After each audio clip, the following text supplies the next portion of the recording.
Yes, indeed, it is. Once again, time for another episode of the Kanika Sports Show, everybody. I am your host, Kenny Time, on that mic, and I am joined once again on this Monday by the one, the only, drumroll, Nika, the producer, everybody. Welcome to the show, Nika. Hello, Kenny. Hello to our new and returning listeners. How was everybody's Mother's Day? Maybe you should ask that question first. Me? Well, I had to introduce you first. No, I'm sorry. Yes, I hope everyone out there had a wonderful Mother's Day. A big shout out to my moms and my mother-in-law, of course. Both got to treat them equally. Happy Mother's Day to all the baseball moms out in the world. And big shout out to my mom for all those baseball practices and games that you attended in the rain. Springtime in Illinois, always pleasant with those winds howling and those raindrops falling. 40-degree days out there. Ouch. Yeah. Rough. Thanks again, Mom. Really appreciate it. Miss those days. Well, you're not a kid no more. Nope, not a kid no more. Wow, it was Mother's Day weekend. We had a action-packed baseball weekend on the diamonds all across MLB, and we are here breaking it all down for you. And first things first, Nika, we have Schwarber-Watch, everybody. We do. May the Schwarbs be with you. You know, we just had May the 4th, and now we have May the Schwarbs because Kyle Schwarber didn't wait till June to get hot this year.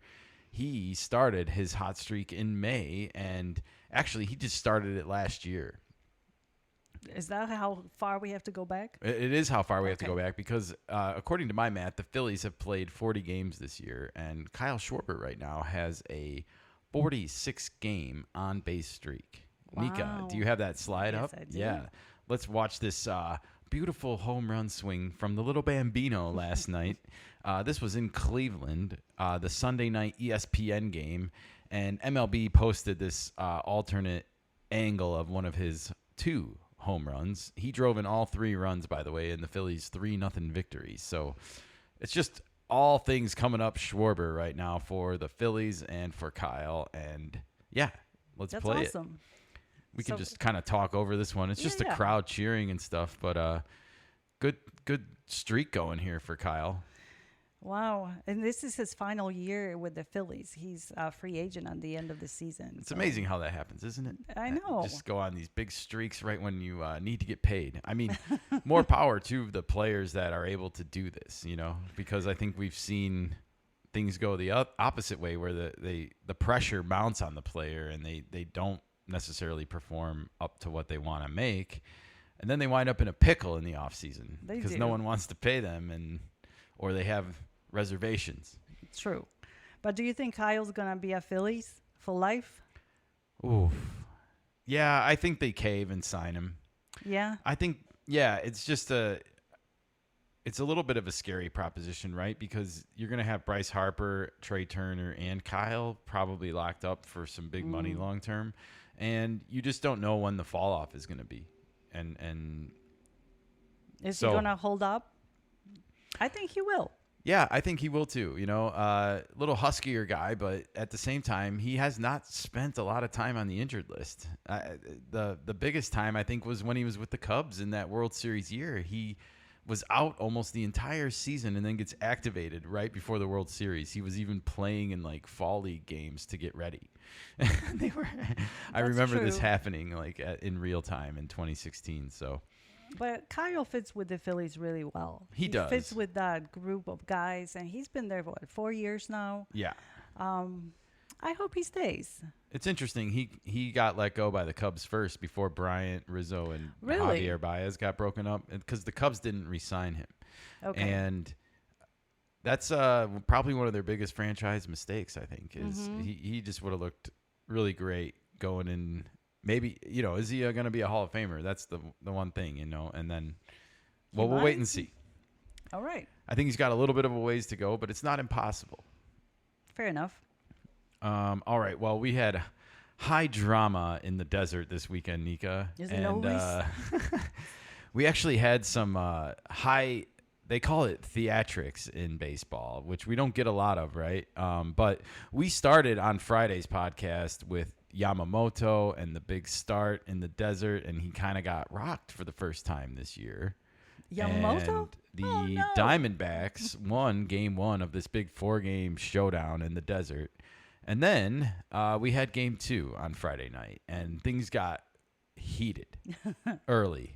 Okay. Lots of runs were coming on the board, and the Dodgers end up pulling out a victory here. Did this game go to extras and they scored a bunch, or did they just score a bunch in the 9th? I think it was at the end of the game. That's when they scored It was the definitely most. at the end of the game, and you're going to see now earlier in this game, Lourdes Gurriel Jr. had hit, I think, a grand slam to Yes. tie the game at 8.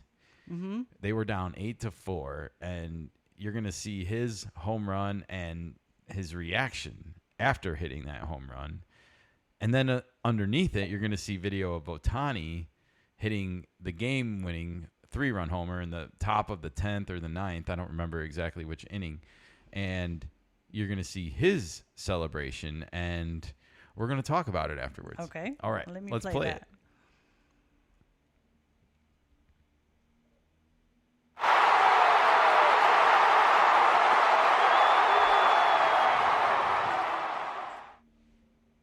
All right, and it's playing again in slow motion here, Yep. as you can see, because we want to focus in on now, was Ohtani mocking Gurriel Jr. on his home field, everybody? I will say yes. I will definitely say yes. This was – I've never seen this from Ohtani. I've never seen him do this level of taunt, right? Right. I don't know if this was – him getting caught up in the moment of a game, which this is a regular season game. Sure. He went through all the postseason last year. I didn't see him do one thing like this. I've seen him stop and admire his homers in real time before, but I never have seen him actually go at it at another player on a different team on their own lawn. That's fair because we haven't seen Ohtani doing stuff like that. They do the little dance on the base pads and stuff, but that's different. That's different. That's celebrating with your team. This was impersonating the enemy on their own territory. Territory, I should say. I think it just amplified the intensity of this series a little bit, and it shows like we haven't seen anything yet with the NL West this year. I mean, the Padres, we were talking about it over the weekend. They haven't played the Diamondbacks or the Dodgers yet. They've only played 2 games against the Giants. The Diamondbacks and the Dodgers play this series. And, you know, as we go on here, so the Snakes take game 3. Corbin Burns, you called it, Nika. He did. showed up. He probably made his absolutely best start of the season so far. 7 innings pitched, 5 hits, no runs, 2 walks, 5 strikeouts. Against the Dodgers. The Dodgers do not score Saturday. They did not. They got Shut out out. in the desert. They did. But as I knew they would, as I figured they would on Sunday, because they got shut out, they came out ablazing. They scored in the first inning right away, and they wind up winning the finale, if you'll see on the next slide, 8-1, Nika. That's true. So Dodgers and Diamondbacks split the first 4-game series of the season, and it was good baseball. I think it peaked on Friday night with the Ohtani homer that we saw the video of there, and then it kind of tapered off. A shutout on Saturday, and the Dodgers come back Sunday. The Diamondbacks trying to get back in it because the Giants got off to such a great start, but they had a little problem this weekend. They went to the Twin Cities where the fire is burning everybody. Oh, my goodness. What's on fire? The Twins are. The Twins are on fire. They've won 8 games in a row. Wow. We said that together. That's fantastic because we haven't heard any good news from the Twins for a while. Yeah, it seems like it's been some injuries. We had Royce Lewis out, and you know, Carlos Correa is like his knee always hurts or something. But there's always some issues. yeah, finally, some of these young players. Brooks Lee, I saw, had 3 hits yesterday. Okay. He's a contender for AL Rookie of the Year, so we'll see. The Twins now are above 500. They have 21 wins the AL Central all of a sudden, because if you'll remember, the Royals went on a streak last week. We had them at 7 or 8 in a row. So all of a sudden, there's 4 teams now in the AL Central that have 20 wins, much like the NL West. Is the AL Central, Nika, is the AL Central the new powerhouse in baseball in the American League side of things? Because we've been saying it's the AL East forever and ever and ever. Mm-hmm. But is it? Well, for now, it's the Central. Okay. For now. The things can change, but not to... you also have to mention the Cardinals. They are on the same winning streak as the Twins. Well, that's the NL Central. But that's true. We have the 4 teams are Cleveland, Kansas City, Detroit is the cream of the crop. Yes. And now you add in Twins. Minnesota. All of a sudden, they got 20 wins. So it's like one of those divisions that could send 3 teams to the playoffs. And, that's interesting to me because that means one of the other divisions gets squeezed out. Like if you don't win the division, nobody makes it. I wasn't the Twins last season that when the season was over, when they got to the playoffs, they couldn't cut it. They couldn't just compete with the teams that were from NL East and from the West Coast because their division was so, I want to say, lower. Well, yeah, I mean, it doesn't stay that way though, as we've seen, because the Tigers, even though they were like in the kind of mid most of last year, they just turned it on at the end and wound up making the playoffs. And the White Sox are not as bad as they were last year. They're no, not right now. Must be the Pope. Must be the Pope. Hey, the Pope. The Cubs, we'll get to the Cubs in a minute because we've got lots to talk about with the Cubs. But the Cubs goofed, and they posted that the Pope is apparently a Cubs fan before the real word came out. They jumped on that fake news, Nika. Oh, shocker. Shocker. But apparently the Pope, not a Cubs fan, actually a White Sox fan. And, he's been, I guess, tossing some holy water on the south side, and we'll get to that a little bit later in the show as well. Do you have some holy water? I have some teasers. Hey, right. We got to go to the Rocky Mountains, Nika. Things got out of hand on Saturday for the Colorado Rockies, and Ron Burgundy even chimed in on the Fox Sports MLB X page here with the classic, boy, that escalated quickly. I mean, that really got out of hand fast. Kind of meme there. Yeah, you're seeing that correctly, folks. 19-0 in the top of the 5th inning for the Padres on the road in Colorado. Got really ugly here. Those runs, numbers 17, 18, and 19, by the way, came courtesy of Fernando Tatis Jr.'s 136th career home run. It was a 3-run home run in the 5th inning, and that home run moved him into 6th place on the all-time Padres franchise list, ahead of Mr. Padre himself, Tony Gwynn. Wow. It's very nice. Tony Gwynn, of course, not a known, notorious power hitter by any means, but still pretty cool for Fernando to move up that list and pass Tony Gwynn. I'm sure he's going to be the team leader one day, even passing Manny Machado as long as he stays healthy. So, but right now, it'll probably be Fernando and Manny maybe as early as the end of this season, depending on how many more Fernando hits this year. So pretty cool. By the way, this game ended 21-0, Nika. Do you see that? Yep. And Super 70s Sports over here was having a little bit of fun with that. They had Tatis Jr. in the box score down for 21 of 25 for 428 yards and 3 touchdown passes. That's like explain baseball in the football terms. Yeah, pretty much. That's a good way to put it, Nika. And so the Padres, now they did also get Stephen Kolek, his first ever complete game shutout in the big leagues. Nice. This was just his second big league start ever for the 28-year-old right-handed. I'm calling him the Polish Prince. Maybe he's a little too old for that nickname, but either way, I like what the kid is doing. This was someone that could have been on the roster, I should say, out of spring training.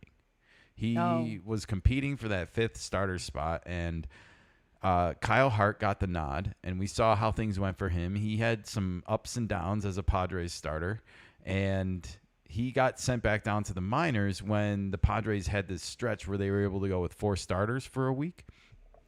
And instead of calling Kyle Hart back up, they instead go with Steven Kolek here, who did have a strong spring training. And so it's been nice to see. Now he's pitched 2 games on the road, 1 in Pittsburgh and now 1 against the Rockies in Colorado. The complete game shutout in Colorado hasn't happened since 2012.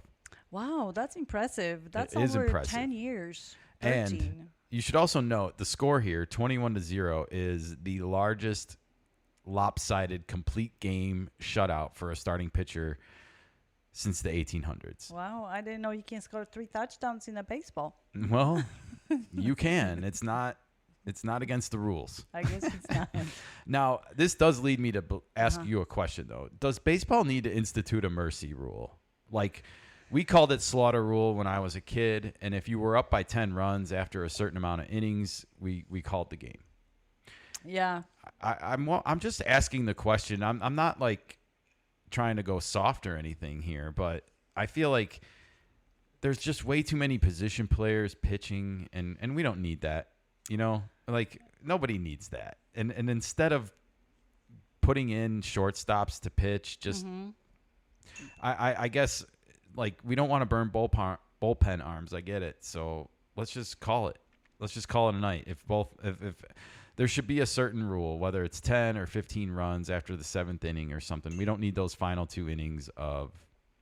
Yeah, why they don't do it? Is it because Just tradition. Okay. Well, that's not a good reason or good enough reason because the position player that pitches is not gaining anything. Definitely not. Well, you'll see on the next slide, Manny Machado has an 11-game hitting streak right now, and he has moved up the National League charts in batting average all the way to the top spot. Number 1, Manny Machado. That's crazy. Wow. After this much time in a season, that's good to see. He's been swinging the bat well on this road trip, you know, and Well, he's healthy. he's definitely healthy and finding his groove. You know, he's using the whole field. I love to see that. I know the home run totals at 3 right now are not eye-popping by any means, but I am of the opinion that this is a good thing because Manny Machado has bought in completely to the Mike Schilt philosophy of taking what the game gives you. And I know when the summer months heat up, those home runs are going to come ticking off the bat a lot quicker than they have in this early spring of the season, Nika. Sure.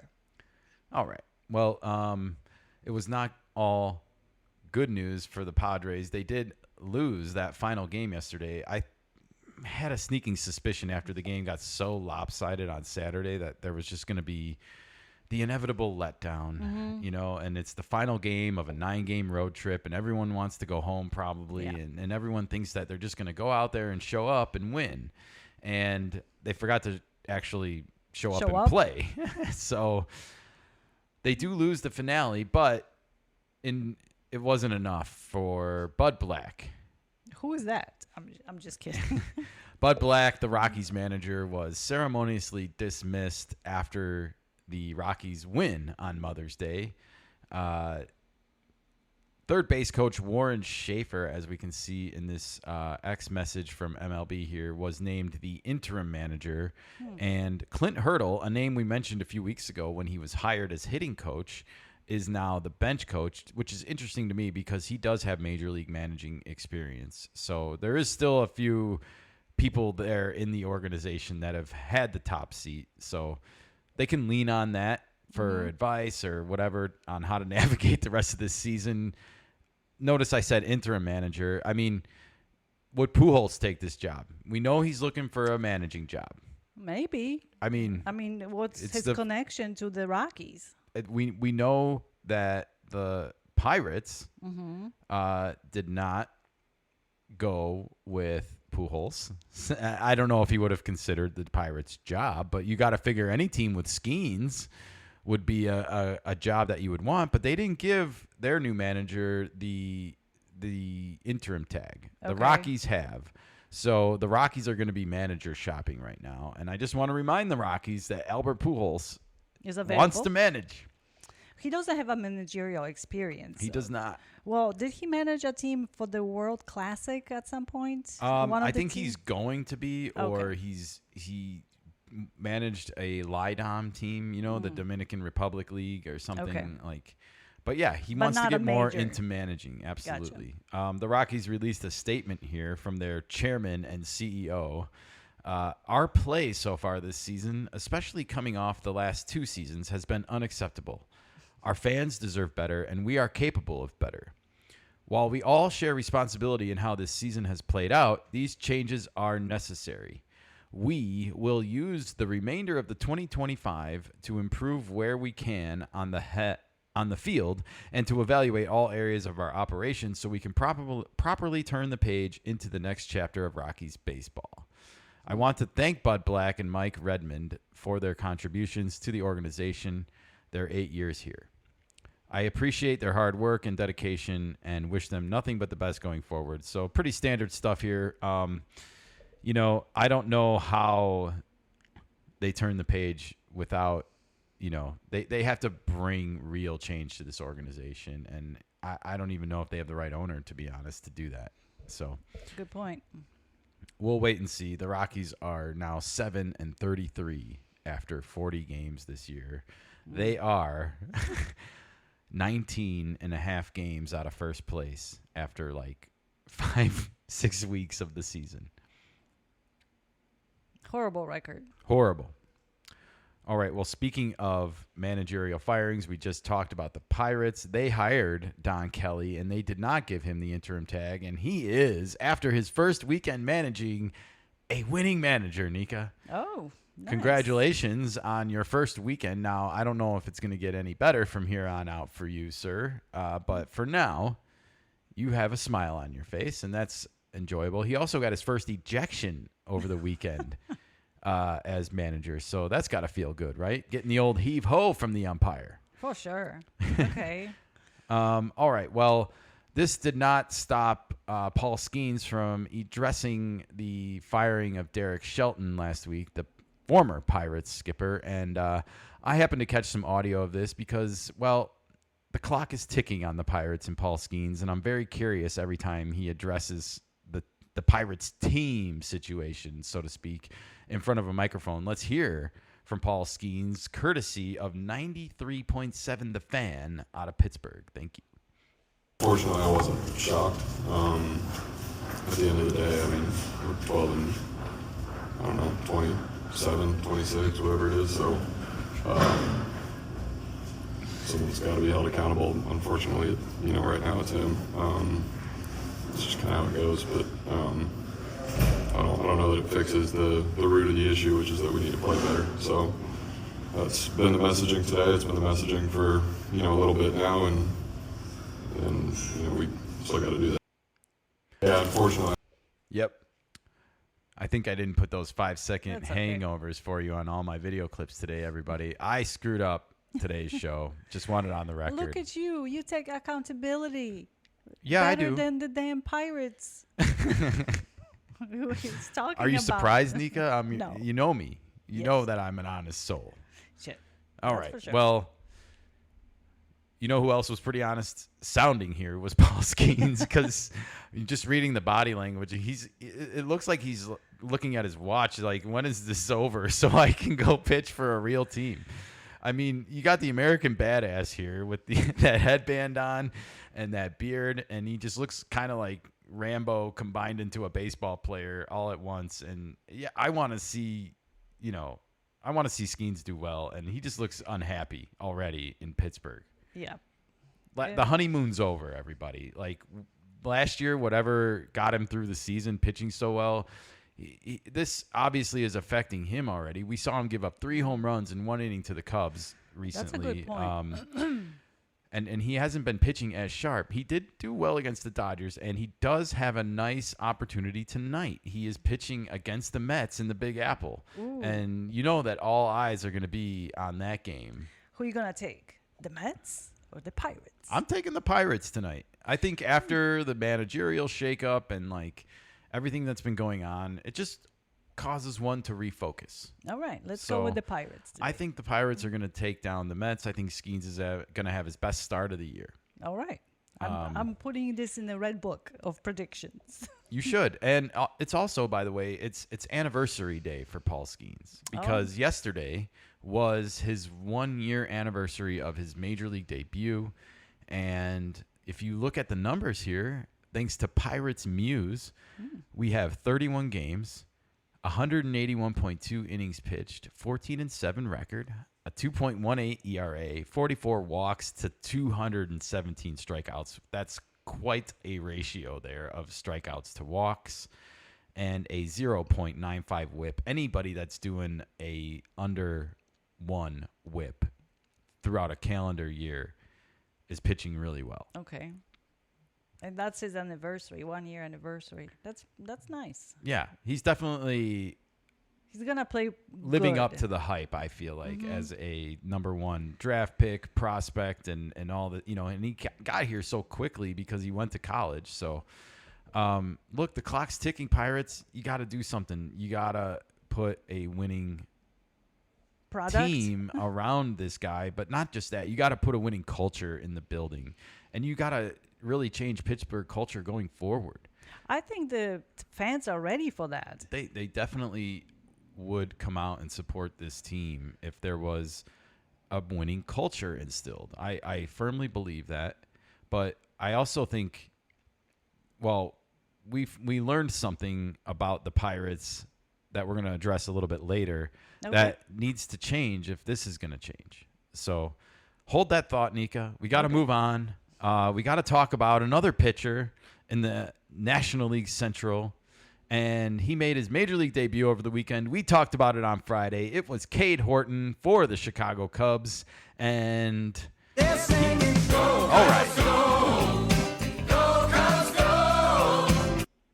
all right. Well, they got to sing on Saturday, Nika, not on Friday and Sunday though. I just want to play the song. I know, I love the song too, but I love it more when the Cubs deserve to have it played, and I don't know if they deserve it right now. They dropped 2 out of 3 to the Mets, and they also disappointed me on Saturday. Even though Cade Horton gets the win, if you can look at the next slide, please, we can see from his stats he only went 4 innings, 4 hits, 3 earned runs, no walks, which is always a positive for me, and 5 strikeouts. So how did he get the win? You have to go 5 innings if you start a game to get a win and qualify for a win. And since he got a win and did not, that means he didn't start the game. Oh, we were talking about this Friday, Nika. Yeah, we were. And so I'm disappointed that the Cubs took away an opportunity for this kid to get called up and actually start his first major league game. And it just, I know he's playing a part right now, and he's not even I don't think he cares, honestly. Probably I care more doesn't. than he does, probably, but I just don't like that we are not challenging people in life. I know he's young. I know the Mets have Lindor and Soto and Pete Alonso at the top of their lineup, but I argued that he has the advantage because they've never seen him before, and I just wanted him to have that first game be a start. He started all 36 of his minor league games in his career, and then they call him up and they don't start him. That's weak to me. It will always be weak, and I just don't agree with it. So ultimately, whose decision was that? Craig Counsell, or it came from above? I think it feel was like it's Craig Counsell's. Yeah, I think they really just I don't know what to say. They pussyfooted around the issue, and they just they didn't want him to go out there and face Lindor, Soto, and Alonso right away. And I don't like that. Yeah. I don't like that. It's like, why did you call him up then? What message are you sending to the player? It's like, we want you to come up and help us, but we don't want you to start the game like you have been, because we don't know if you're good enough to get these first 3 guys out, or if you're going to get in a jam. Well, he has to face good guys no matter what, whether that's going to be in the first inning or a third or fourth later. Well, they're lucky that it worked out this time, and you can't argue with the results, right? Like, they got the win. He had a big smile on his face Saturday night. Sure. So congratulations, and I'm sure he's going to start his next game, at the beginning of the game. You can never go back in time now and say you started your first game in the majors. Right. And, you only have one.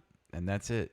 You won your first game in the majors, but you didn't start your first game in the majors. And I just don't like calling up players to do something different than what they've been doing. His muscle memory, all his work in the minor leagues has been to walk out of that bullpen and start the game at the beginning of the game. And this time he didn't have that. So I digress. Hey, it was also bad news for one of our favorite guys on the Cubs, Ian Happ. He got injured on Friday night, and he felt something in his oblique during his first at-bat. He did finish the game on Friday, but he did not play Saturday or Sunday. So something to keep an eye on. He is listed as day-to-day, according to Taylor McGregor, the sideline reporter for Marquee and the Cubs broadcast.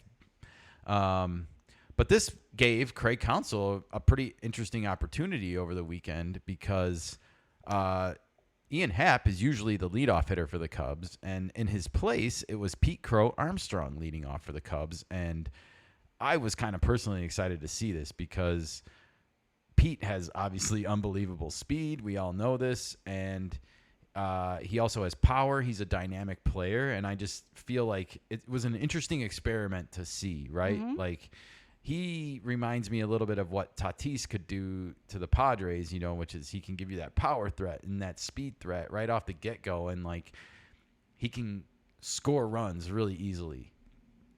I would say the experiment was not a huge success as Pete went 2 for 9 this weekend. Now, he did hit his 10th home run, and that put him into some pretty elite company this season, Nika. Nice. Do we have that slide up?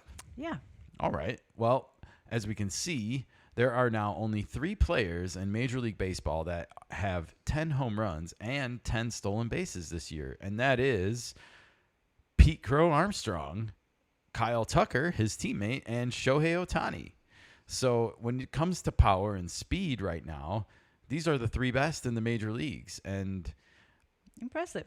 So I do like the idea of Pete being a leadoff hitter for the Cubs because he gives them that weapon right off the top. And if you can really start to sniff out home plate, like Fernando has been doing for the Padres and helping them get early leads in games, it's not going to be a bad thing. However, I really feel like Ian Happ has that patience and the maturity that a veteran has in the leadoff spot. And he also switch hits.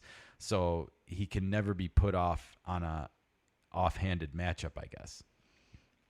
Well, time will tell whether they're going to keep him on the first or move him down the line for PCA. Yeah, I think PCA is probably the leadoff hitter of the future. The Cubs are hoping, but I don't think he's going to be put there this year. Okay. I don't know if I necessarily agree with that because I feel like you got to give yourself a little bit of room for your lineup to evolve throughout the season. Okay. So we'll wait and see what happens, but Craig Counsell left no doubts. Let's hear from the coach after yesterday's game about when Ian Happ returns. It's a short and sweet one, folks. Well, Ian's going to hit leadoff when he returns. That's it. That's it. Ian's going to hit leadoff when he returns, so he left literally no doubts. At least he was straight to the point. Yeah, I agree. No one's going to be left wondering. There's no Yeah. competition right now like Bregman and Devers or anything like that Or for no the leadoff spot. Right, there's no cryptic messaging in there. It's just No, I think it was a fun little experiment, though, to see. Sure. And I guess I wish Pete would have performed a little better, so it would have made the choice a little tougher, but that's okay. It is what it is. And the He's Mets still pitching young. staff is really tough. So Yeah. And Pete is young. Pete is young. He needs to learn more patience. Yeah. He had a few whiffs this week. Oh, boy. All right. Okay, we got to go to the American League for a little bit and spend a where are we little going? time in the Pacific Northwest because on Friday, we spent a little bit of time talking about the Seattle Mariners, who we mentioned had won 9 straight series. dating back to like April 6th or something. Well, it's over. But that's because we talked about It's it. exactly why it happened. We decided to highlight it on our show, and it's gone. They got And it's swept right out of their home ballpark And it's gone. by the Blue Jays. Wow. Vlad came to play. I did not see this coming. No, me neither. And it got pretty bad after a couple of 6-3 losses on Friday and Saturday. They dropped the finale 9-1 on Sunday on Mother's Day, and now they get the Yankees. Ouch. So the hottest hitter on the planet, Aaron Judge, and his 1,200 OPS are coming to the Pacific Northwest, and the Mariners need to get right. I mean, how do you reward your fans at home with 9 straight series wins and get swept and not even give them one win? It happens. Ugh. It's just baseball. It's baseball. It does happen, and well, here's hoping they get back to their winning ways, because I like that the Mariners are doing well, and I want to see the shakeup in the American League West division. Everyone. No, but you've been hoping for that for a minute. Yeah, I mean, I like to see the Mariners. It goes back to my Griffey childhood. I like to see them do well. So, well, things are going well in the farmland for the Mariners, Nika, because Like farmers? some players graduated, like, Cam Smith and Christian Campbell and Roki Sasaki. They graduated over the weekend because they've logged enough service time to no longer be considered prospects. And Major League Baseball and their writers and people got together and decided to shake things up and put out a brand new top 100 prospects list, even though I feel like we just did this. They do it again, and they move players around, and the Mariners have 9 players now in the top 100 prospects right now in all of Major League Baseball. That is the most. Wow. That is so the future is looking bright in Seattle, and I just gotta kind of remind everyone we mentioned this trade that the Mariners should make for Rafael Devers, and if you have 9 of the top 100 prospects, I think they got some pieces that might be able to entice Boston. So we're playing let's make a deal. Seattle, call Boston, figure out what it's going to take to get Rafi Devers off of their hands and make this problem go away, and then fill your problem at third base. Okay. All right, Nika, let's look at that top 10 list there. Sure. We have 2 Red Sox that are in that top 10, and the reason why I mentioned Rafi Devers is because his refusal to move to first base thus far is what's creating this logjam, because you can see Marcelo Mayer at number 8 and also number 1, Roman Anthony, both listed at AAA, both listed at arrival date as 2025. They're ready to play right now in the major leagues, and Boston doesn't want to give them up or anything, but they don't have anywhere to play them. And so if Devers would move to first base, it would allow one of them to get called up and maybe, shake things play up. DH, maybe substitute for someone in the field every now and then, or give different guys a break if they become some kind of, like Marcelo Mayer is a shortstop, but he could theoretically play second and third base and give like everyone a day off every once in a while. So yeah, this logjam is affecting these players' futures right now because they're both ready and they're not here. I remember what happened to Michael Bush, you know, with the Cubs, how much he was being held back. He was logjammed by Freddie Freeman and Max Muncy in the Dodgers organization, nowhere for him to play. And they wound up, doing the guy a favor, literally, and sending him to a good organization in the Cubs. And the Cubs give him that opportunity to play first. So it's good on him. If you look at some other names on this list, like Jack Caglione, a lot of people want him on the Royals now. He's in AA. He's not supposed to come up till next year. But other players like Bubba Chandler is looked at as ready. Yeah, it is a good name. Is he from a southeast? I would guess, and he's a great pitcher. And so the Pirates have another pitcher on the way. And Jordan Lawler at number 4, he is a hot prospect that's pretty much ready to come up, and we'll talk about that in 1 second. But before we move on from this slide, Leo DeVries, everybody, makes his jump into the top 10, and not only that, he jumps into the top 5 at number 3. The Padres switch-hitting 18-year-old shortstop prospect already taking the A+ league by storm. I don't think we're going to see him stay there too long. I'm guessing he's going to get the AA nod before midseason. Okay. That's a prediction by me. If I'm wrong, I'm wrong. But he is now considered the top shortstop prospect in all of Major League Baseball. So I would say Xander Bogaerts' days as the shortstop for the Padres are numbered beyond this season. I would agree with that. So they're just not going to like prevent this kid from Switching? from Graduating? taking that job, you know. And I don't think they're going to trade him either. I think they believe in him too much. I think Ethan Salas is even more likely to be traded than The catcher? Adalis DeVries. Yeah. Really?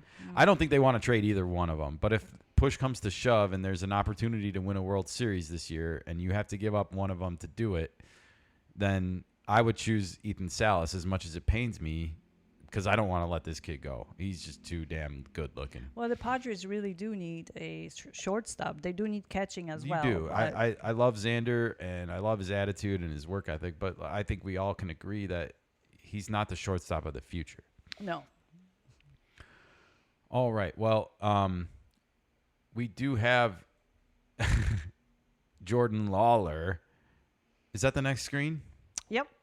All right. So this article was posted yesterday, and Jordan Lawler is a Diamondbacks prospect. He's an infielder, and as you can see from the screen, his stats are amazing. He's batting .336 in the minor leagues with Reno, AAA team. 6 home runs, 30 RBIs, almost a 1,000 OPS there at 995, and 13 stolen bases. He is doing everything you can to possibly get the call up, and yet no call up. Why? Well, the Diamondbacks have a stacked infield of Ketel Marte, Geraldo Perdomo, and Eugenio Suarez at third base. So, again, you have another situation of hot AAA prospect, nowhere to put him. Well, it turns out it doesn't matter because the Diamondbacks are calling him up anyway. Okay. And it's thought that he's probably going to do some kind of cycle of back like second base, shortstop, and third base and give these guys a day off where they might just DH that day. And then after 3 days, maybe he DHs a day. And so they play musical chairs with their prospect and their regulars and use it like Ketel Marte's been injured. So maybe he can DH but not play the field. Okay. Well, that's standard. Yeah, I think, you know, they're feeling the pressure here. Like I said, Torey Lovullo got asked about this kid before yesterday's game. Like, hey, are you paying attention to what this kid's doing in the minors? And, like, he was kind of like, yeah, we see it. We don't know what to do. You know, like he seemed like to kind of be very congratulatory of Jordan Lawler's, you know, doing what the team asked him to do in the minor leagues. So, yeah, he gets the call up, Nika. Okay. And speaking of call-ups, we had another call-up this weekend on the south side of Chicago where that Pope is bringing that holy water I told you about earlier. Well, he was sprinkling it right here on Tim Elko. The first base prospect finally gets called up over the weekend, much to the delight of White Sox fans. I know this because they've been asking for it. And what does he do, Nika? He gets a home run in his first career at-bat with one of those pink Mother's Day bats, as you can see in this screenshot. Wow. Pretty damn cool for the kid. And he also knocked this off of everyone's favorite trade piece right now, Sandy Alcantara from the Miami Marlins. Poor Sandy. Poor Sandy is having a rough one, and the Marlins are probably they're probably feeling that the most right now because they really wanted to move him, and he's just tanking his value every time he goes out there and starts like this anyway. Maybe it's on purpose. He doesn't want to get moved. I don't know. I don't know what's going on with Sandy Alcantara. It's a story for another day, Nika. Yeah. But for now, it is Monday, which means we need to do some awards, Nika. Can we get some awards music queued up? It's me, Ricky Martin. Come on! Hot, hot, hot! Or cold. Yo! Hot, hot, hot! Or cold. All right. Who we All got? right. Well, we got to start with the hot list, everybody. Can you play the hot intro? Sure. I'll tell you one fucking thing. He's heating up. I hope we get fucking hotter than shit. He's on fire. I said it's getting hot in here. So hot. So hot right now. Drop it like it's hot. Drop it like it's hot. Excuse me, pardon me, coming through hot stuff. Looking for some hot stuff, baby, this evening.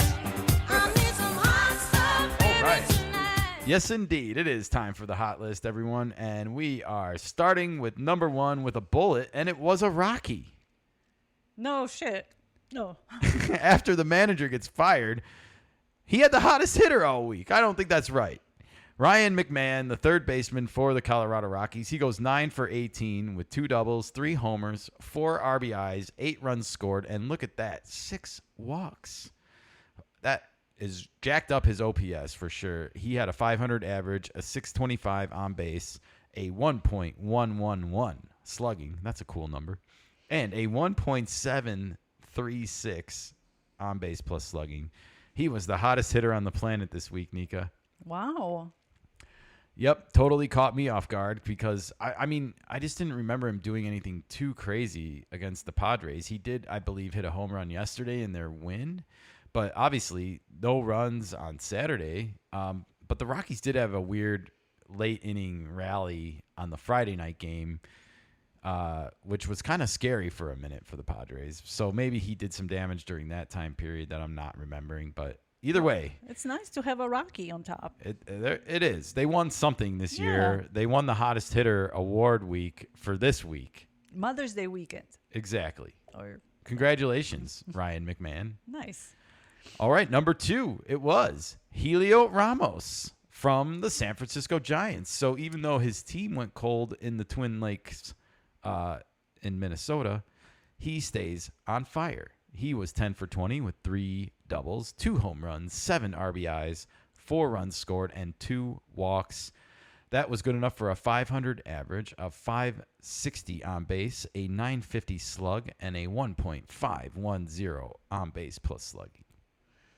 Pretty impressive. I'm not surprised, though. He's been always on cusp. He's getting close to being in the Jose Ramirez category for me of dangerous man with a bat. Oh. He just looks kind of mean. No offense. I mean, I like it. I dig it. Intimidation factor, sky high for you, sir. Impressive. All right. Well, number 3 is a repeat customer. Oh, boy. I didn't even have to remake his graphic, but I did have to change the stats a little bit. It's Freddie Freeman from the Los Angeles Dodgers. Look at that, everybody. 14 for 28, 3 doubles, a triple, and 3 home runs. 12 RBIs. Have yourself a week. 7 runs scored, 2 walks. That was good enough for a 500 batting average, a 500 on base, a 1,000 slugging, and a 1.500 on base plus slugging. I love it when the numbers come out so even. Look at the numbers. 500, 500, 1,000, and 1,500. I know. The same numbers. Beautiful. You couldn't make this shit up. Congratulations, Freddie Freeman. Boy, Nika, I am feeling that air conditioning over there. It is getting cold in here. It's cold in here. How feel you? I feel cold. You're as cold as ice. Let's kick some ice. All right, it is time for the cold list. And we got to start in Atlanta with Ozzie Albies, the second baseman. Poor Ozzy. He was ice cold this week, everybody. 2 for 28 with an RBI, 2 runs scored, 2 walks, and 8 strikeouts. Now that's a 0.71 batting average, a 129 on base, a 0.71 slug, and a 200 on base plus slugging. I almost blanked out there for a second. You couldn't believe the numbers. I couldn't believe it. I will say the cold list was a little bit Colder? better than it has been in recent weeks. You know, the average is 0.71 is higher than almost everyone on the cold list last week. Okay, So that's nice. it wasn't all as bad as it has been, but it was not great for Brian Reynolds, the number 2 ice cold hitter this week. He was 2 for 24 with a home run, 2 RBIs, 3 runs scored, a walk, and 9 strikeouts for the Pirates. That's 0.83 average, a 120 on base percentage, a 208 slug with that home run, and a 328 OPS. So a little bit better than Ozzy there with the power and everything. But, yeah, not great for this Pirates outfielder, Brian Reynolds. He probably needs to play better for that contract that they gave him. Just kidding. We all have bad weeks. All right. Someone who had a bad week in Philadelphia was Max Kepler, the left fielder. 2 for 22 at the plate with a double, 3 RBIs, a run scored, 3 walks, and 5 strikeouts. That's a 0.91 batting average, a 231 on base with those 3 walks, a 136 slug, and a 367 OPS. So Max Kepler rounds out the top 3 coldest hitters in Major League Baseball, Nika. I see. All right. Well, with that out of the way, it is time to crown a new king, Nika. Are you ready? I am king, king, king. It's good to be king. Don't you know you're right when you're king? Hail to the king, baby. All right. Well, we do have a new king to crown, and it is drum roll. Oh, sure. Why not?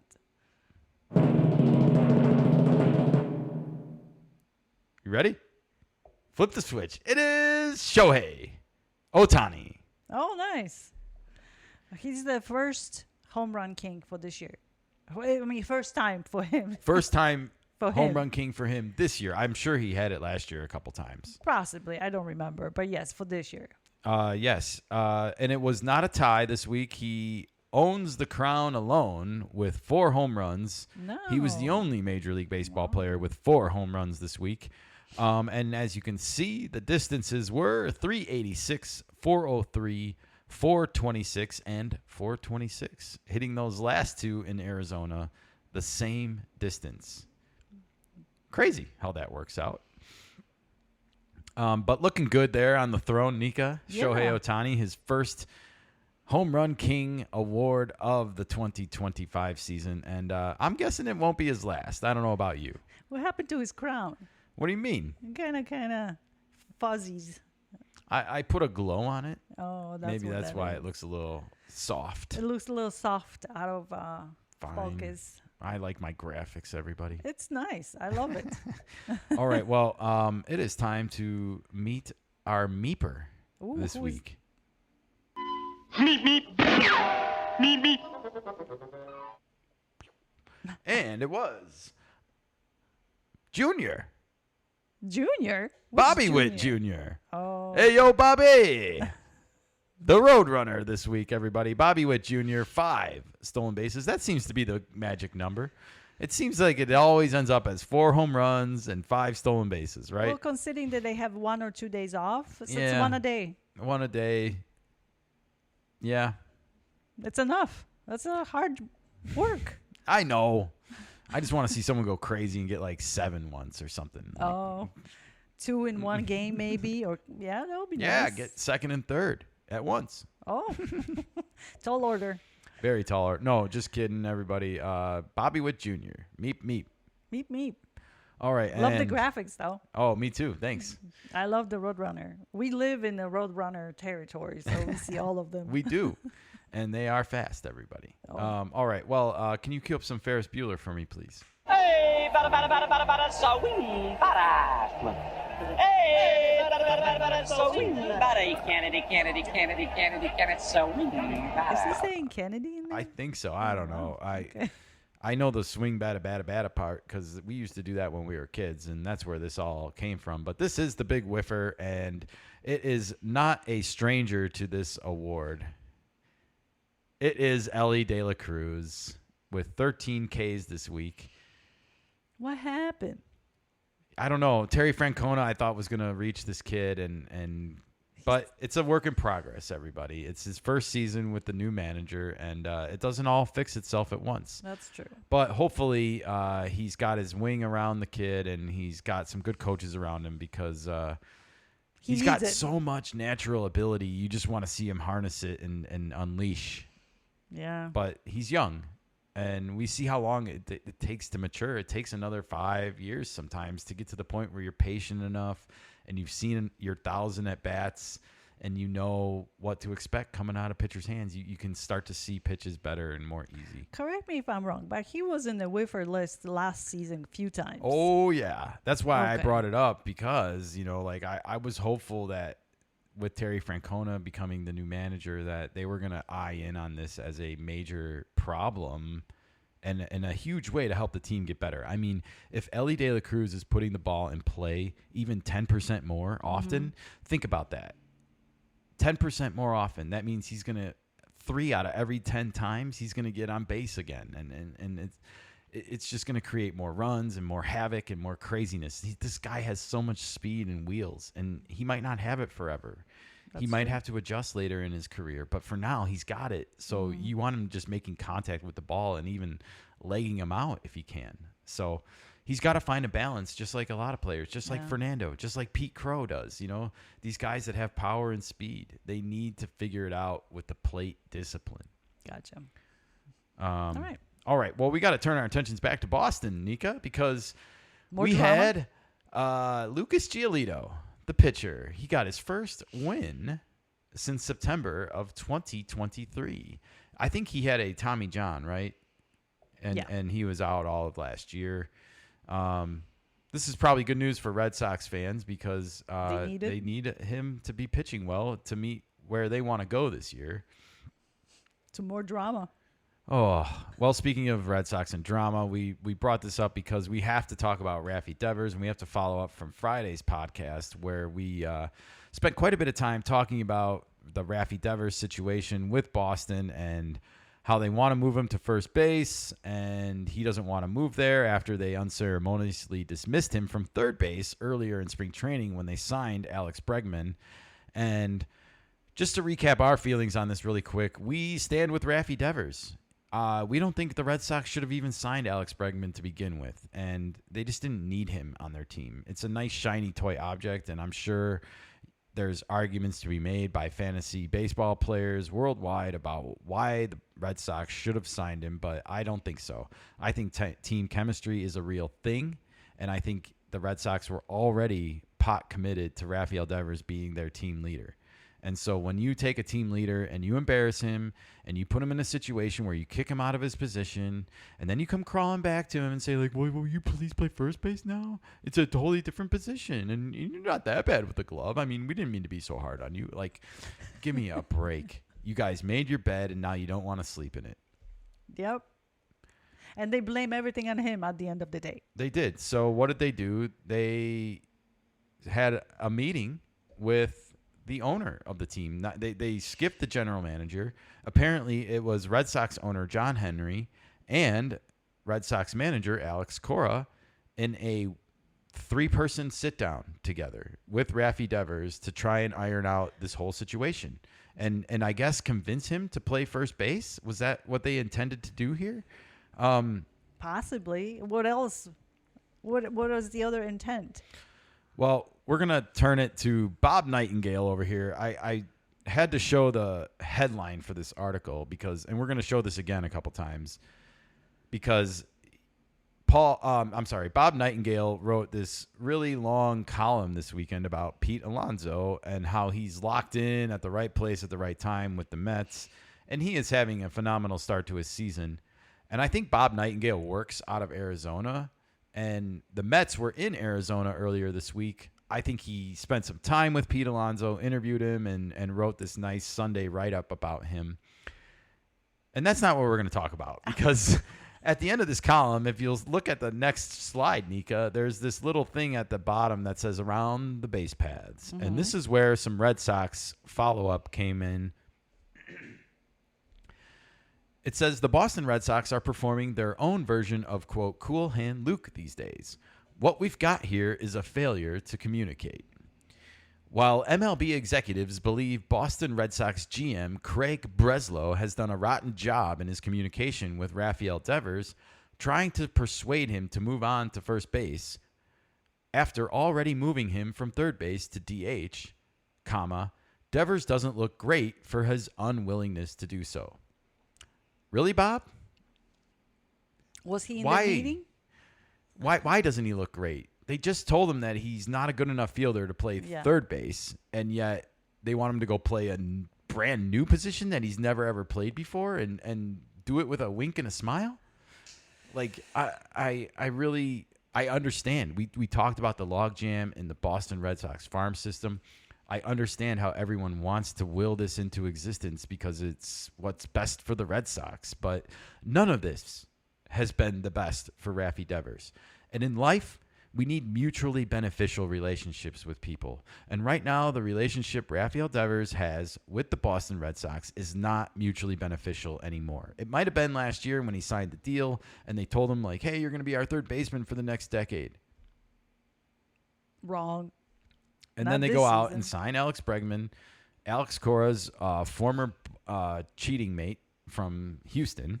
And who knows what they concocted in the background while all this was going on, because Rafael Devers lost his job at third base over this. And so I want to flip it to the next slide and continue and point something out that needs to stop. Bob Nightingale goes on to write, Aaron Judge moved to center field for Juan Soto. Bryce Harper moved to first base. MVPs Alex Rodriguez and Miguel Cabrera switched positions, as did Hall of Famer Chipper Jones and future Hall of Famer Jose Altuve, just to name a few. The next step could be Devers formally requesting a trade, which likely would not be strongly considered until the off season. Okay. Where to start with this, Nika? All right, let's start with the last point first. Why wait? For the trade? Yeah, this relationship is soured permanently. And if you notice, no one came out of this meeting and said, like, yeah, it's all cleared up. Of No course not. one came out and said that. So And by not saying anything, that says a lot. it does say a lot. It says that Rafael Devers told the owner of the Red Sox and his manager that he wants to be traded. And until then, he'll continue DHing for the team and do his best. That's what he told him in private. I Most have likely. no doubts, especially considering how they responded to it. Yeah. Now, the first part of this media narrative that all these other great players have changed positions and Rafael Devers should be willing to do the same. This is a BS argument that is allowing itself to manifest on lies. Rafael Devers was removed from the field. Removed. None of these players were specifically pulled off the field and told, you know what, Bryce Harper, you're not a good enough fielder for right field anymore. Nobody said that to him. Nobody told Aaron Judge, you know what, you're not a good enough right fielder anymore. We need to put Juan Soto out there. No, of course nobody said that. Juan Soto's a horrible fielder. But then they wouldn't say that to Soto either. Nobody told Chipper Jones, you know what, Chipper, you're not really good fielder anymore. That's laughable even to say out loud. And I don't know what to make of Altuve. I think they just wanted to move him to the outfield because he's slow. I don't know anymore. The point is none of these players were taken off the field first and said, you're not good enough to play in the field anymore. And then had their team come crawling back to them saying, like, oh, you know what? We really have this hole over here. And if you just did this for us, it would make it all go away. And we could do what we really want to do. Didn't happen. So Bob Nightingale and anyone else that's spreading this propaganda needs to stop. This is a false apples to oranges argument, and it is just not true. None of these players were told you're not good enough anymore. That's a fair point. And nobody talked to Rafael Devers before this. None. I'm feeling for Rafi Devers. I've spent the weekend online defending him, and I'm exhausted about it. But this is why, is when these mainstream media opinionists like Bob Nightingale here are basically, I feel like, putting slander out there. Mm-hmm. They're comparing him to these former MVPs, future Hall of Famers, and current MVPs. And pointing, it's like, not even see? the same situation. Right. They pointing to all these guys and like, see, they did it. Why can't you? I thought Apples that and this oranges. was really classless of him to put in his Sunday column, and at least Ken Rosenthal, I'll give him credit on the next show. He's actually defending Rafael Devers today and saying, like, it's bad for him to switch to first base. It will make him look bad. It will embarrass him, and it will cause his hitting to go down because he's going to be having all these problems learning a new position.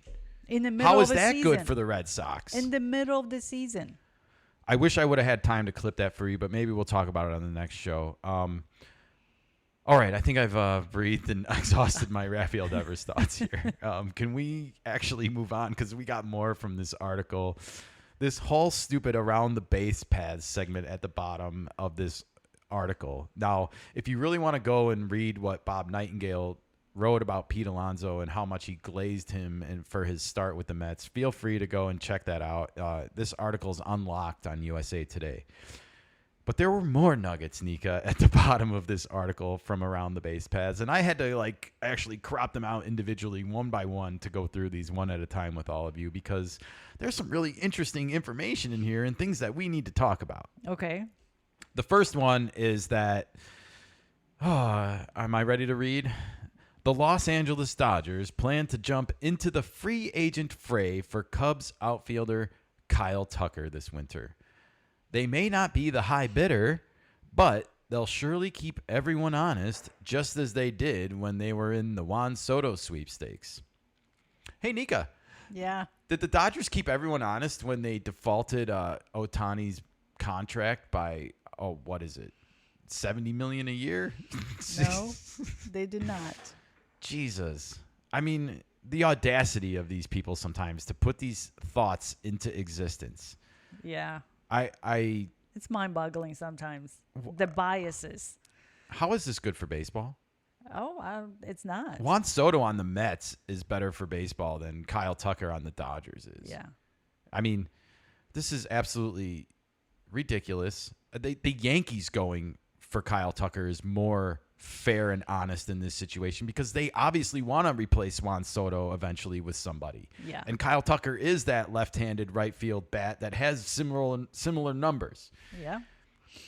But I mean, to just will him onto and this idea that the Dodgers are going to keep people honest now year after year, what? Because they have that $350 million TV contract that's guaranteed, they can just afford to keep everyone honest and jack up the price.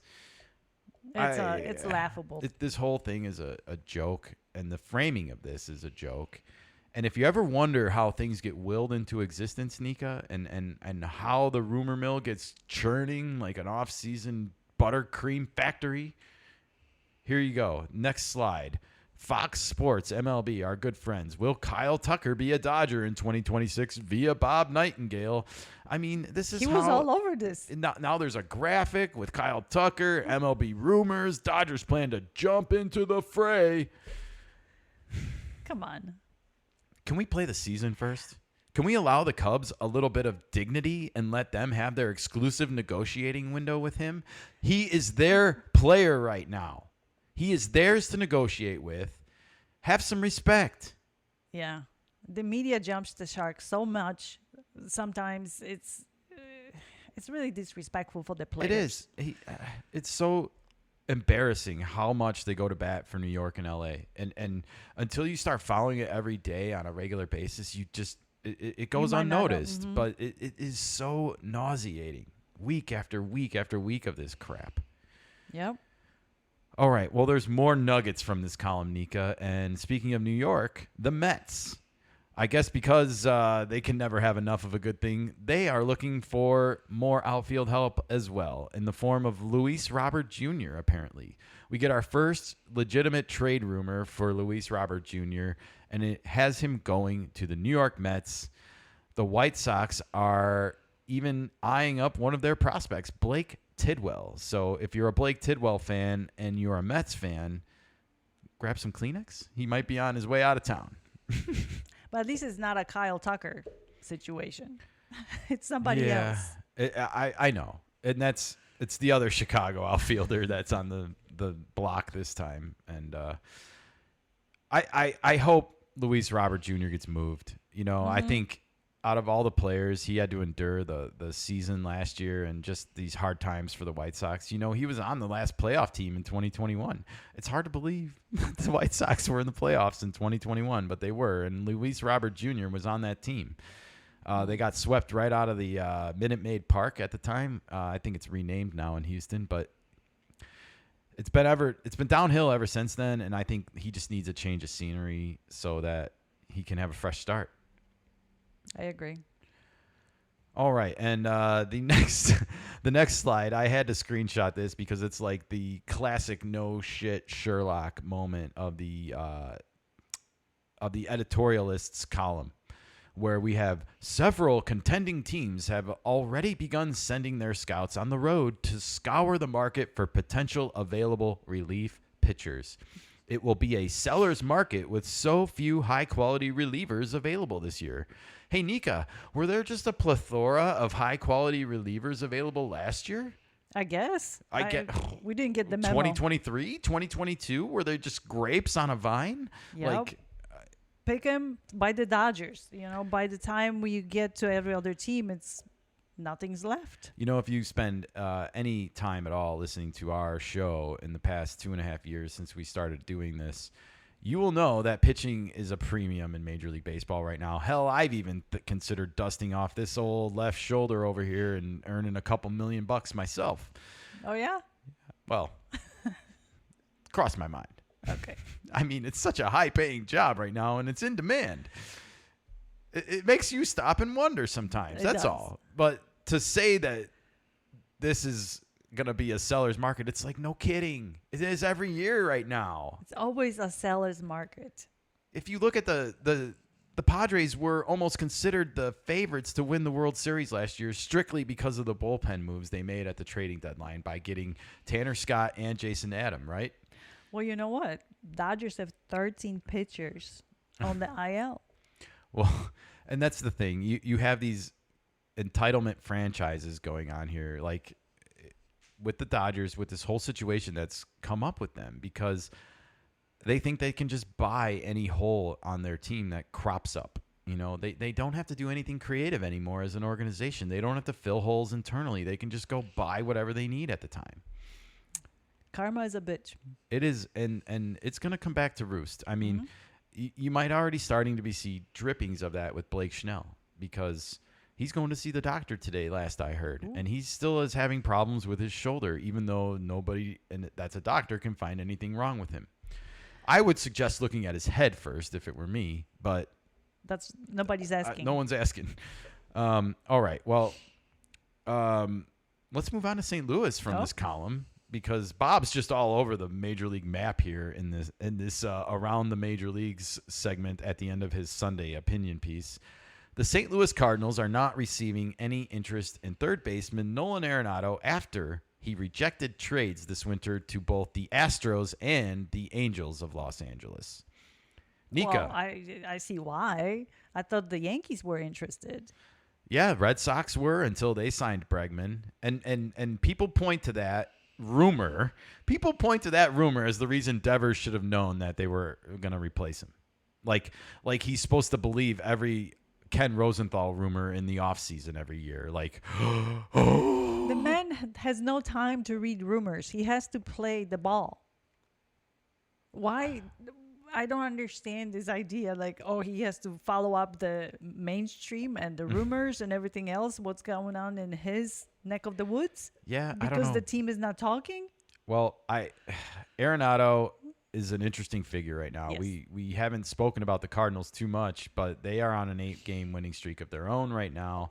They are only a game behind the Cubs, I believe, for first place of the NL Central. And just beware of the dirty birds, man. Just, I mean, and they just may wind up hanging on to their all-star third baseman, Nolan Arenado. If nobody picks him up. Especially if they get into first place here. Yeah. You know, like, I know everyone has the Cubs going on this big winning streak now that they have to play the Reds and the Marlins a couple times, but I really hope we don't count chickens before they're hatched if I'm a Cubs fan. And I don't know if the Cardinals are going to be in the market. I see the market has cooled, but I mean, I still think Seattle needs a third baseman.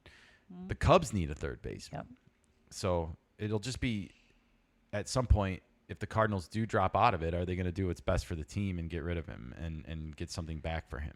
I thought the Cubs, not the Cubs, the Redbirds were rebuilding. Well, I thought that. and they just have good young players like Victor Scott II Yeah. and Jordan, what's his name? Jordan Walker. I had Jordan Lawler on the brain, everyone. So, and I do have Jordan on the brain because we have Jordan MJ news today. Exciting. Nika, we got more Bob Nightingale column nuggets to go through here. Do you think Nolan Arenado is going to end the season on the Cardinals or on a different team? He's going to stay with the Cardinals. You think so? Yeah. Okay. I kind of have a sneaking suspicion he will as well because I have a sneaking suspicion the Redbirds are going to stay in this race. Yeah, I don't. If they are so far on the top right now, why would they trade him? They need a third baseman as well. I don't know. All right. Well, we talked about Paul Skeens a lot earlier on the show. It's his big 1-year anniversary yesterday, and he's got a big start in the Big Apple tonight. And he was probably not happy yesterday when he read this nugget from Bob Nightingale's column. The Pittsburgh Pirates, according to information received by the Players Union, Paul Skeens is a member, by the way, confirmed by several owners, are one of the most profitable teams in all of baseball, stashing a huge chunk of their revenue sharing monies instead of investing in their team year after year. I mean, you want to talk about one of the most arbitrary statements of all time and lacking a lot of specifics. I would love to know just like how much here. I mean, we couldn't have bothered to include that information, Bob. Really? Nice journalism. Paul wants to know. Paul Skeens needs to know how much money they're stashing every year so that he can make better decisions about his future.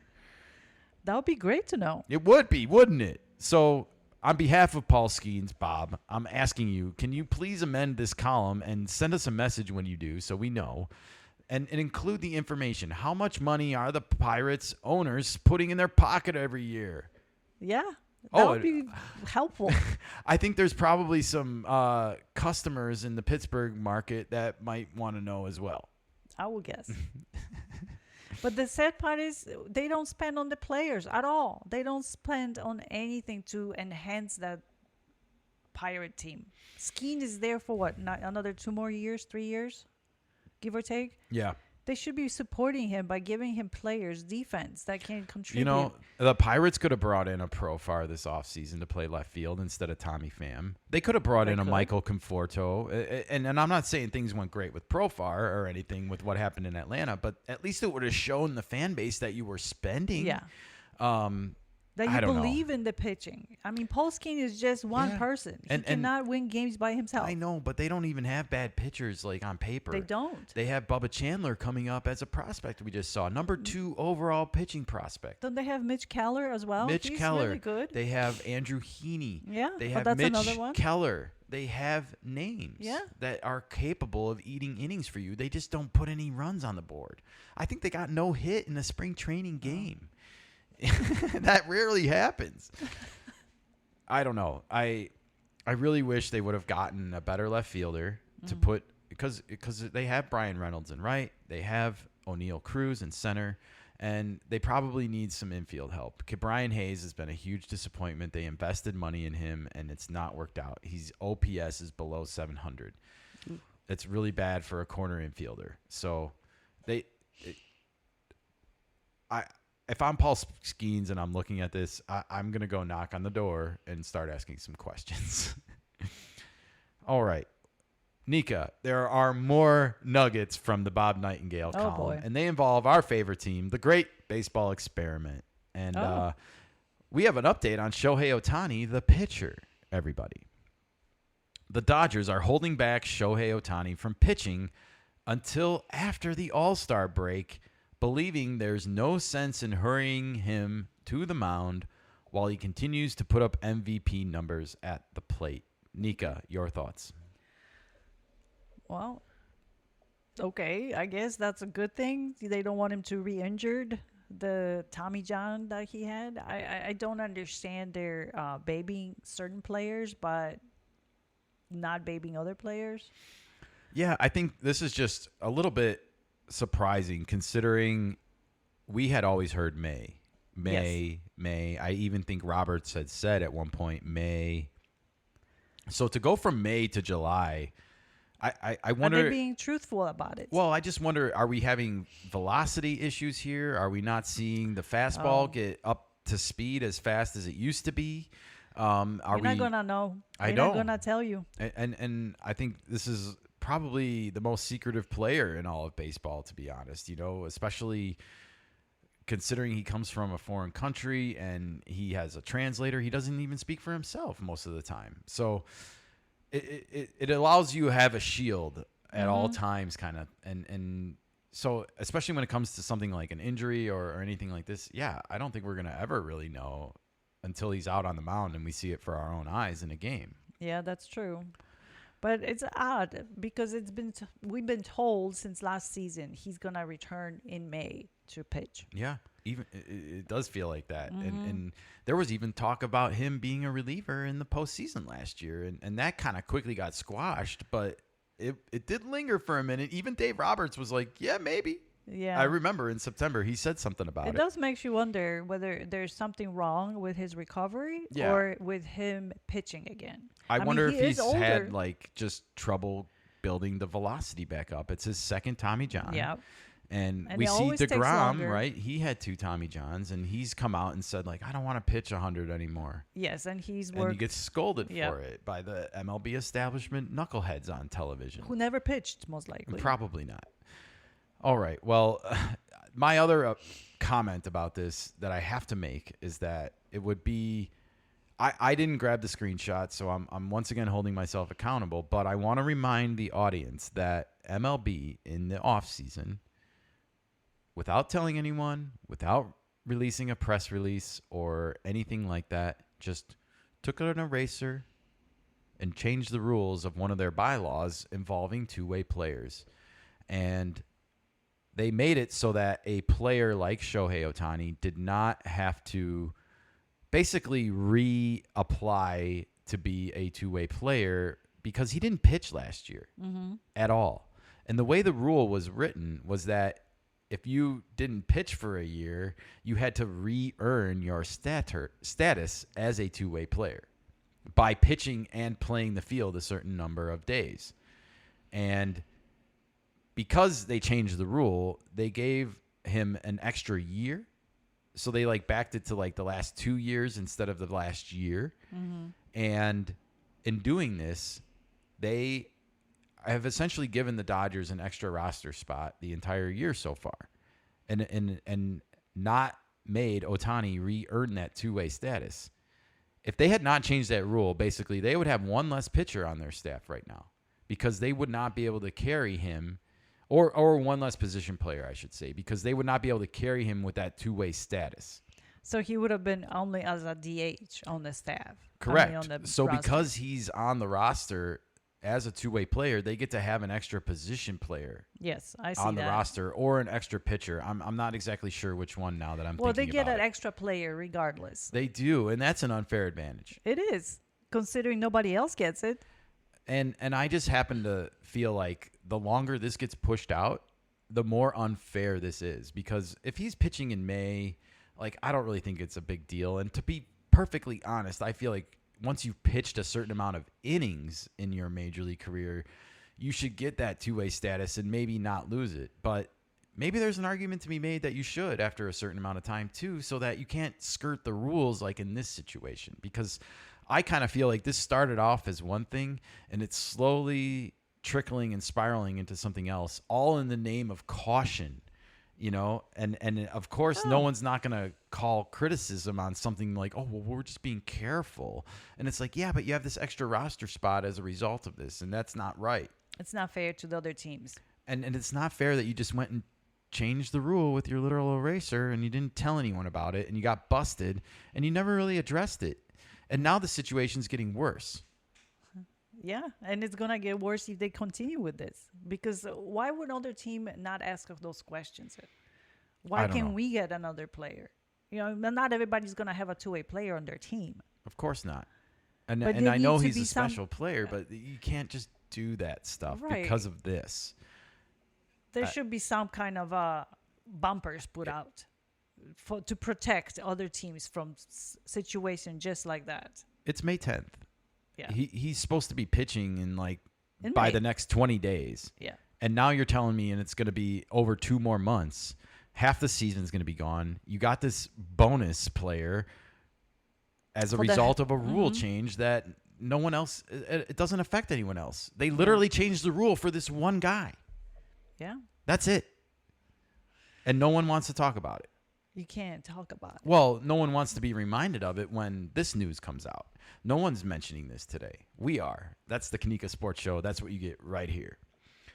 All right. Well, we got one more Dodgers bone to pick, Nika, because this was also in Bob Nightingale's column at the bottom, and it says, "You think the Dodgers have plenty of money? They are the first team to use 2 planes on all of their road trips, one that is restricted only to the players, costing the team a minimum of at least $6 million. Oh, cry, poor me. Are we supposed to feel sorry that the Dodgers have to have 2 planes and spend $6 million per trip on it? You know, it is nice to know that individual major league teams are responsible for their own airfare costs, right? Sure. And that's part of balancing the budget in your books at the end of the year. And so if you go out and support your team and then you wonder, like, why aren't we spending more money? Maybe it's because of things like this. But the fact that the Dodgers now are the only team that has 2 planes, why? Well, they have 2 pitching staffs. So wait, are you telling me that, like, the fact that they went from 12 to 24 pitchers is I mean, they don't all travel with the team. Blake's not traveling with the team right now. Tyler Glasnow's not traveling with the team right now. I don't know, but they might gonna turn around and blame the people. That seems to be a recurring issue as well. Well, it has been. I don't understand this. What more do they have besides, like you said, maybe a couple extra bodies? But, like, they don't have more equipment. They don't have more management. They don't. Are we talking smaller planes or the same size plane? I don't know. Does it matter? Why do they need more than any other team when we all travel and play with the same equipment? I don't know. They don't wear 4 shoes. They don't swing 4 bats. They don't wear 2 mitts. I mean, Those are what are we valid doing questions. here? I don't know, but it's not right. I just, like, I'm not playing like a climate change person either with this. I don't care. It's just what I care about is the fact that it's like they're glorifying that the Dodgers need 2 planes like it's a good thing or something. And it's like, I'm just asking why. What do they have that's more than any other team besides, like you said, broken arms? California? Odd. There's a list probably, but you're right. Why? The question Are they going to is bring why? one of the planes back with bottled water in all the seats so that they have enough water to go around the next time a fire breaks out? No, unlikely. Maybe they traveling with their family. I don't know. It's not, though. There's a plane just for players. Oh, that's true. Do they have this big press pool going that is on the plane? I don't know. Groupies. Players and their groupies. I don't know. Well, the players probably want the groupies on the player plane. Right. It's more like a rock star, you know? It does. It seems like it's like a pretentious status Yes. thing. It's like, oh, we need 2 planes. We're the Dodgers. Oh, God. You don't need more than anybody else. Stop lying and making up these stupid things. I don't know. Bob, why are you even bringing attention to this? Is this important to waste ink on a Sunday? Really? Quotas. Clickbaits. I don't know. There's the list of laundry can be long, but you're right. Why do they need 2 planes? I just don't know why anybody needs more than any other team. Personally, Yeah, they play. Like, they it doesn't have the make sense same- to me. Unless they bring, maybe because of the translators. But that's only 1 or 2, so that's not a lot of people either. Get a bigger plane. Maybe you can fit everyone on it. I'll take a bus. Right up the Pacific Coast Highway. Oh, Jesus, imagine that drive. Yeah, we're busing it to San Francisco next time, Dodgers. We might make They it would in probably 2 have the days. groupies behind them. Hey, maybe they would flash and everything from the car on the road. Yeah. That might be fun. I think you're missing out, LA, on a kidding. fun trip of a lifetime. Up the Pacific Coast Highway to Oracle Park in San Francisco. You know you want it. You know you want the Dodgers to do it and ditch those planes. Yeah. All right. Hey, can I get some Bugs Bunny? Ooh, can you? We have some Bugs Bunny going. Yes. Read all about it. All right. It is time for extra innings, that is, here on the Kanika Sports Show. And we got a little fun thing I saw yesterday. Jace and Josh Young had to play against each other yesterday on Mother's Day. Poor mom had her two baseball sons on opposite sides of the field in the same game. Oh, no. Talk about a Mother's Day pickle, everybody. And I'm not talking about the good kind on the base paths. As you can see, she handled the situation as any mom would by cutting her jerseys in half and making a custom-stitched half Rangers, half Tigers. And you can see the names on there, Jace and Josh, respectively. And the big Young as Carl Young. That's how it's spelled, not Y-O-N-G. But J-U-N-G. And so, yeah, I thought this was only fitting, right, that this would happen to a mom that has two children in Major League Baseball. There's a couple other brothers. We have the Rogers brothers, I know, and we also have the Lau brothers. We have Acuna. I get their Laus and Lows. Oh, yeah, we have Acuna's now. We have NL East rivalry brothers there. So that could get ugly in the future, everybody. Contreras brothers. Oh, we have the Contreras brothers, the two catchers that are no more. One has been relieved of his catching duties. Nola brothers. Oh, One yeah. is no longer playing. Well, he is playing in the minors. Oh, in the minors. So, okay. Yeah. So there's few. There's a few. There's brothers. a whole list of brothers and father and son playing baseball. Yeah. I looked it up one time. I'll have to look and see when the last time two brothers played on Mother's Day, though. That's an interesting nugget. Yeah. That might have not happened before. Well, her name is Mama Mary, and her heart was torn yesterday on Mother's Day, unfortunately. But I'm sure it mended well at the end of the evening. Who won the game? Well, good thing you asked, Nika. The Rangers won the game 10-3.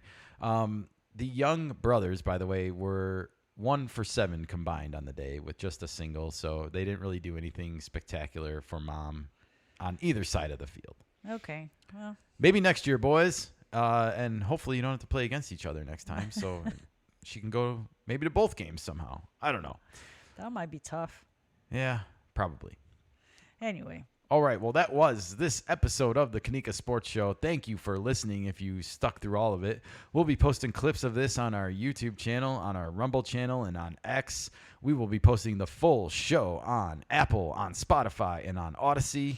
So be sure to subscribe to us there so you never miss a moment, whether it's a clip or a full episode.